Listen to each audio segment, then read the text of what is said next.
Bienvenue une nouvelle fois à Taverny. Je me trouve rue de la Tuilleule, juste devant le château de Vaucelles. Et donc, c'est notre coup de cœur pour le mois de juillet. Le château de Vaucelles est l'un des 5 châteaux sur la commune de Taverny. En effet, nous avons le château du Haut-Tertre, le château de la Tuilleule, dont nous avions fait dernièrement un coup de cœur consacré au château et à son parc. J'espère que vous avez pu le découvrir. Nous parlerons aussi du château de Boissy, ce château de Vaucelles qui s'inscrit dans l'histoire nationale et locale, et le château de Bellevue. Alors, les fiefs du quartier de Vaucelles et le fief de Laumus sont réunis par François de Séjournant en 1671 et en 1675 par Nicolas de la Fayolle.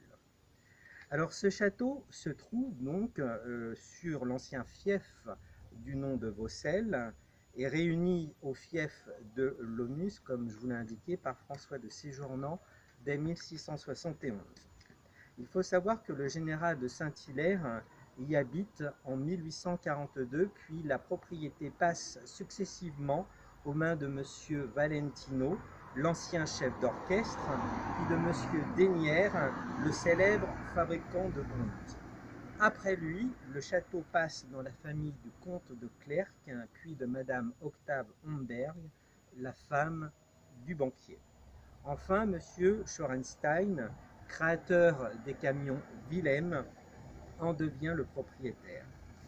Depuis, le château abrite une association, l'OSE, l'œuvre du secours aux enfants. Alors, si nous faisons la description de ce château, nous pouvons dire que c'est un bâtiment avec un avant-corps central qui abrite le corridor et l'escalier central, légèrement saillant, sommé d'un fronton triangulaire percé d'un œil de bœuf qui a perdu toute sa décoration.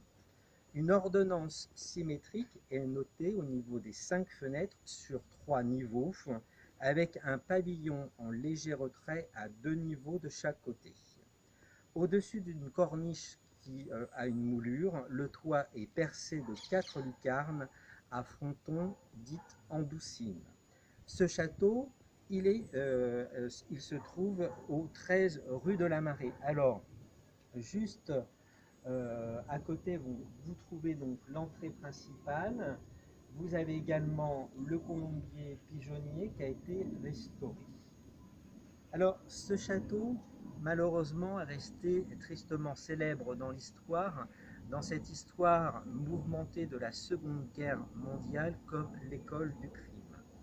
En effet, Taverny peut revendiquer le triste privilège d'avoir abrité la totalité de l'organisation Schelsburg jusqu'à la libération en août 1944, depuis 1943. Donc c'est une double organisation qui dépend directement de l'autorité centrale des SS.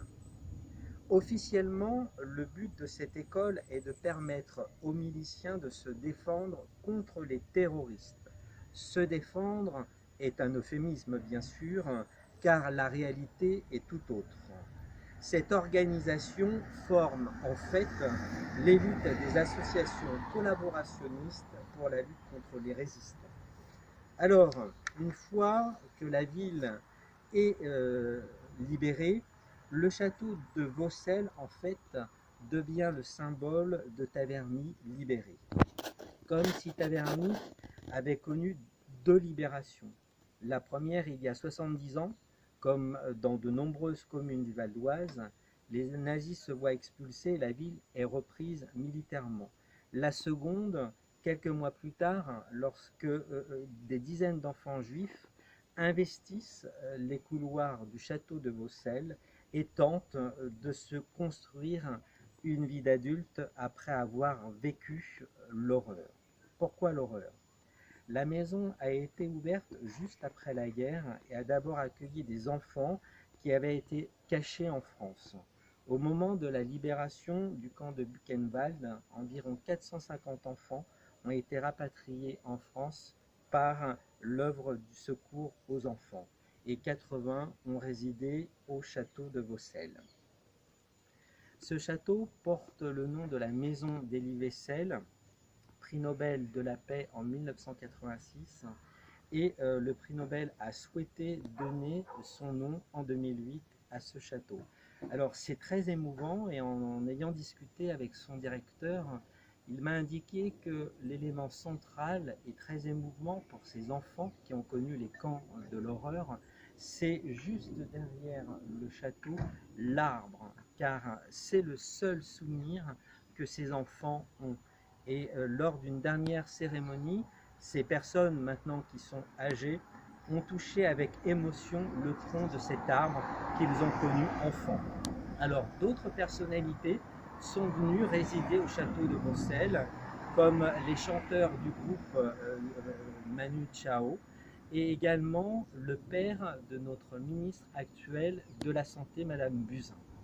Voilà, j'espère que ce nouveau cœur vous a plu, que vous viendrez passer devant le 13 rue de la Tuilleule, devant ce château de Vaucelles. Et je vous dis à très bientôt, alors pour la rentrée en septembre, et nous aurons un coup de cœur un petit peu plus haut, pas très loin de l'église Notre-Dame de Taverny, pour une petite chapelle qui se trouve en lisière de forêt. Je vous souhaite d'excellentes vacances et vous dis à très vite.